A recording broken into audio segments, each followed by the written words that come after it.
जय श्री कृष्णा। राधे राधे भक्तों, तुलसी माता को जल देते समय बोलने चाहिए यह 3 शब्द जिनसे सभी मनोकामनाएं पूरी होती हैं। हम आज के प्रवचन में जानेंगे कि तुलसी माता को जल देते वक्त कौन से शब्द बोलने चाहिए। किसी समय की बात है, भगवान विष्णु विश्राम कर रहे थे, तभी देवी लक्ष्मी वहां आई और भगवान विष्णु से तुलसी माता को जल देने के महत्व के बारे में पूछा। भगवान विष्णु ने उन्हें तुलसी माता को जल देने के महत्व को विस्तार से बताया। तब देवी लक्ष्मी ने कहा, हे स्वामी, आपने मुझे तुलसी माता के महत्व के बारे में बताया, लेकिन अब मैं यह जानना चाहती हूँ कि तुलसी माता को जल कैसे देना चाहिए, उनकी सेवा की सबसे श्रेष्ठ विधि क्या है और जल देते समय कौन सा मंत्र बोलना चाहिए। भगवान विष्णु ने उत्तर दिया, प्रिया देवी, जैसा कि मैंने तुम्हें तुलसी माता के महत्व के बारे में बताया, उसी प्रकार तुलसी माता को जल देते समय बोला जाने वाला मंत्र भी बहुत महत्वपूर्ण है। यह मंत्र 3 शब्दों का है, लेकिन इसका प्रभाव अत्यंत शुभ और कल्याणकारी है। जो भी रोज तुलसी माता को जल देते समय इन 3 शब्दों का उच्चारण करेगा, उसके घर में मां लक्ष्मी का वास होगा, उसकी दरिद्रता समाप्त हो जाएगी और उसे अपार धनधान्य की प्राप्ति होगी। मंत्र के महत्व को बताते हुए भगवान विष्णु ने कहा, इस मंत्र का महत्व सुनने से ही मनुष्य के सभी पाप नष्ट हो जाते हैं। उसे हजारों वर्षों तक तुलसी माता को जल देने के पुण्य का फल मिलता है।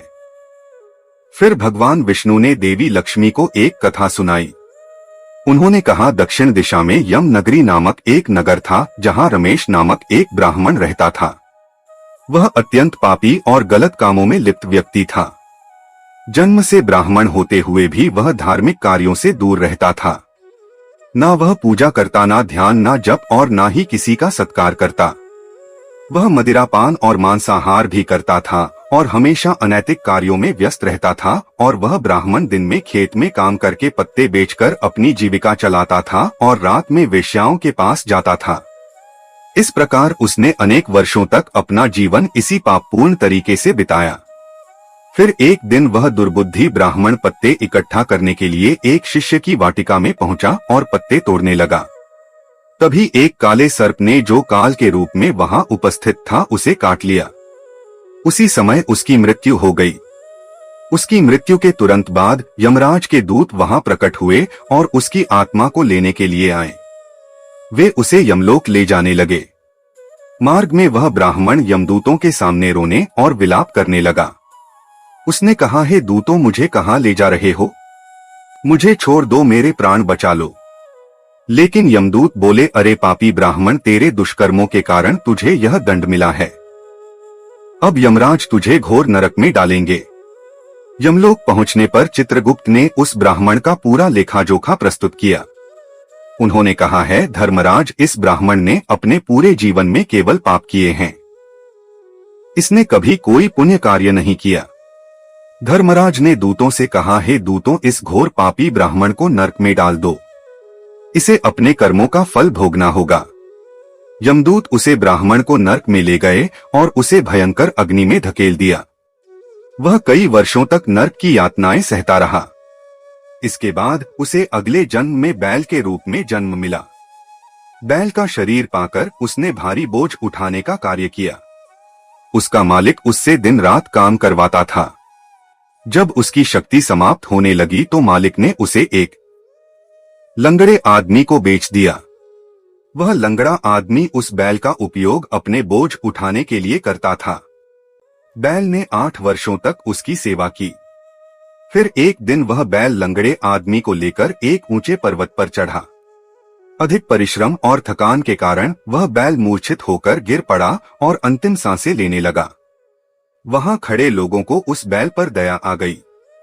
उन्होंने उसके मुख में पानी डालने का प्रयास किया। उसी वे में एक पुण्यात्मा व्यक्ति भी था। उसने अपने पुण्य का थोड़ा सा भाग उस बैल को दे दिया। इसे देखकर अन्य लोगों ने भी अपने अपने पुण्य उसे देना शुरू कर दिया। उसी वे में एक वेश्या भी थी।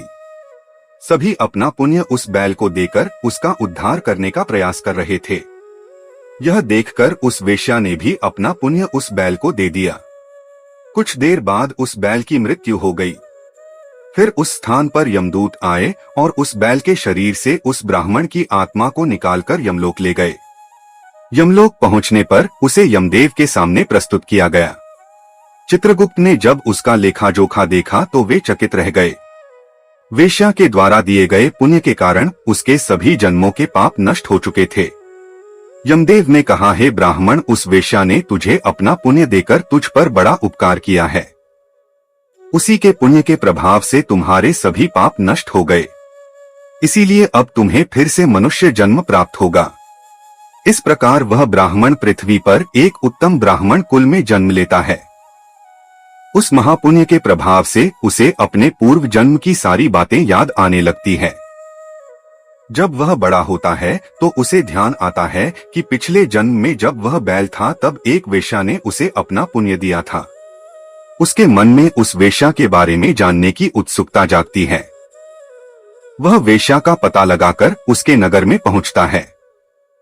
वहां वह वेश्या जो अब बूढ़ी हो चुकी थी उसे मिल जाती है।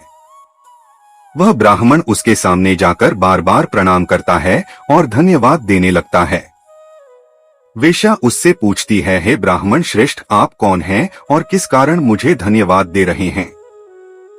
मैंने आपका कौन सा कार्य किया है जिसके लिए आप मुझे नमस्कार कर रहे हैं? तब ब्राह्मण कहता है, हे मां, मैं वही बैल हूं जिसे तुमने अपना पुण्य देकर जीवन दान दिया था। अपने पाप कर्मों के कारण मुझे पिछले जन्म में बैल बनना पड़ा। उस पर्वत पर जब मैं अंतिम सांसें ले रहा था तब तुमने अपना पुण्य मुझे दे दिया था।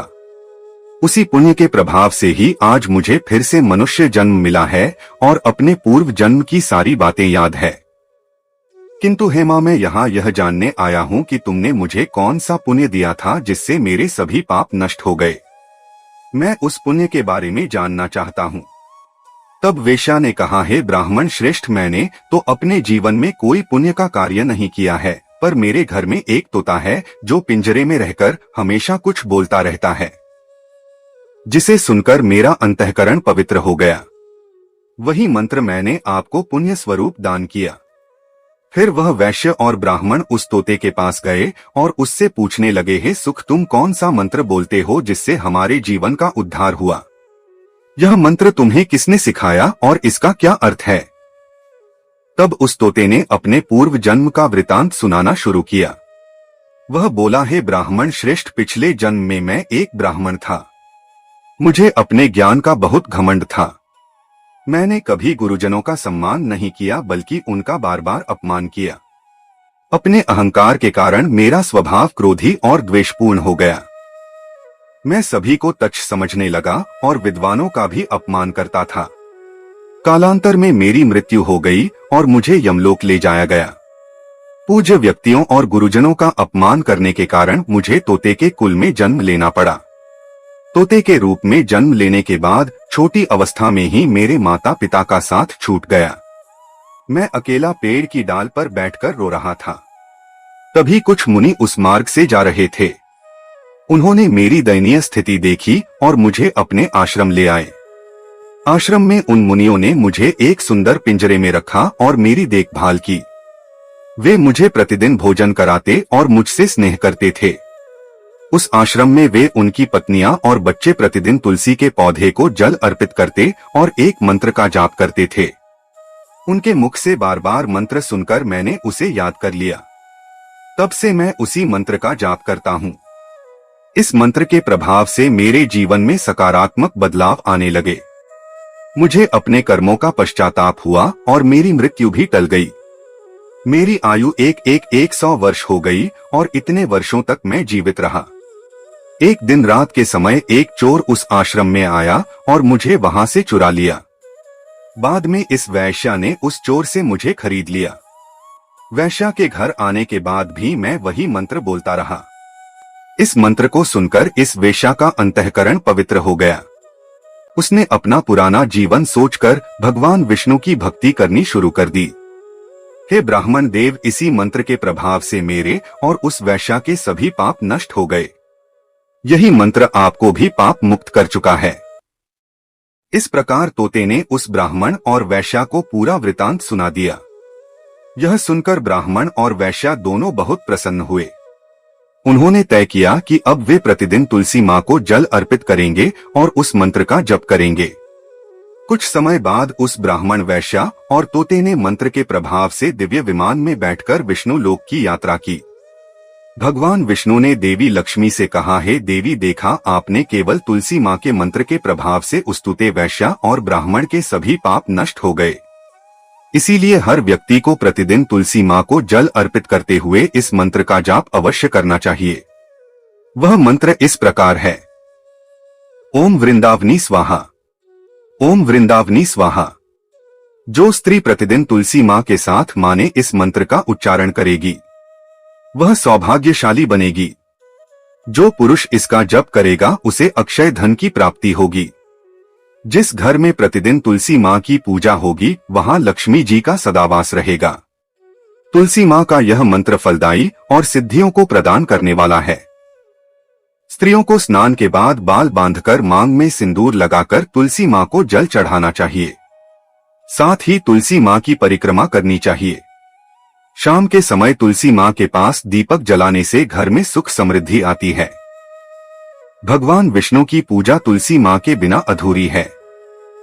तुलसी का एक पत्ता चढ़ाने से भगवान को उतनी प्रसन्नता मिलती है जितनी हजारों अमृत के घड़ों से नहलाने पर भी नहीं मिलती। जो भी व्यक्ति तुलसी माँ का सम्मान करेगा और उनके इस मंत्र का जप करेगा उसे न केवल इस लोक में बल्कि परलोक में भी शुभ फल प्राप्त होगा।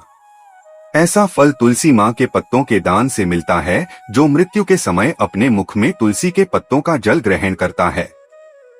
ऐसा व्यक्ति अपने सभी पापों से मुक्त होकर भगवान विष्णु के धाम जाता है।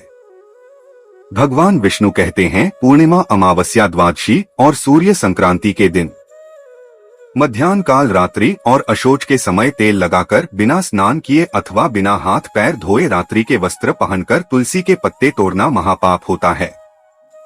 श्राद्ध, व्रत, दान, प्रतिष्ठा और देव पूजा के लिए तोड़े गए तुलसी के पत्ते 3 रात तक पवित्र रहते हैं। तुलसी के पत्तों को बिना नष्ट किए उसके अग्रभाग को तोड़ना चाहिए। तुलसी की मंजरी जो सभी फूलों से श्रेष्ठ मानी जाती है, इसे उसे तोड़ते समय पत्तियों का होना आवश्यक है। पौधे को बिना हिलाए केवल अग्रभाग को तोड़ना चाहिए ताकि पूजा का फल और बल तुलसी के पत्तों को कभी नाखून से नहीं तोड़ना चाहिए क्योंकि इससे पाप लगता है। रात्रि के समय तुलसी के पौधे को छूना या उसके पत्ते तोड़ना अशुभ माना जाता है क्योंकि रात्रि में वह निद्रा अवस्था में होती है।